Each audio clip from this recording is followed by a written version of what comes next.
জীবনটাকে খেলার ছলে দেখুন। এই যে দেখেন আমার পিছনে কিছু ছেলে পেলে আপনার খেলছে, সারাদিন খেলছে, তাদের কিন্তু কোনো ক্লান্তি নেই। আমরাও কিন্তু ছোটবেলায় এরকম সারাদিন খেলেছি, কিন্তু আমাদের কিন্তু কখনো ক্লান্তি আসে নাই। হ্যাঁ, কখনোই কিন্তু আমাদের ক্লান্তি আসে নাই। আমরা শুধু খেলেছি খেলেছি সারাদিন, ঝড় গেছে বৃষ্টি গেছে, শুধু খেলেছি, কিন্তু কখনো ক্লান্তি আসে নাই। কিন্তু আমরা যখনই বড় হয়ে গেলাম, আমরা যে যখনই মনে করেন আমরা কোনো কাজকর্মে আমরা ফিরলাম, কর্মজীবনে আমরা ফিরলাম, তখনই কি হলো আমাদের সাথে? তখন আমাদের জীবনে ক্লান্তি চলে আসলো। কারণ আমরা কাজকে কাজই দেখি, কাজ করেই দেখি, কিন্তু আমরা সেই কাজটাকে খেলা মনে করি না। কিন্তু আপনাকে কাজটাকে খেলা মনে করতে হবে, খেলার ছলে আপনাকে কাজটা করতে হবে। আপনি যখনই খেলার ছলে কাজটা করবেন, তখন কি হবে জানেন? তখন আপনার জীবনে কোনো ক্লান্তি আসবে না।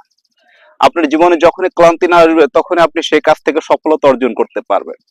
আর আপনি যখনই কোনো কাজে ক্লান্তি নিয়ে আসবে, ক্লান্তি বয়ে আনবে, সেই কাজ থেকে আপনি সফলতা আনবে না। হ্যাঁ, সুতরাং আপনাকে কোনো কাজে ক্লান্তি আনা যাবে না। আপনার কাজটাকে আপনাকে খেলার ছলে দেখতে হবে।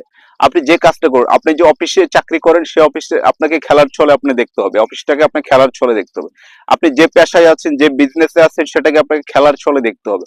তাহলে দেখবেন কি, সেটাতে আর আপনার কোনো ক্লান্তি আসবে না। সুতরাং আপনাকে কিন্তু প্রত্যেকটা পেশাতেই আপনাকে খেলার ছলে দেখতে হবে। তাই প্রত্যেকটা পেশাকে আপনি খেলার ছলে দেখতে থাকুন।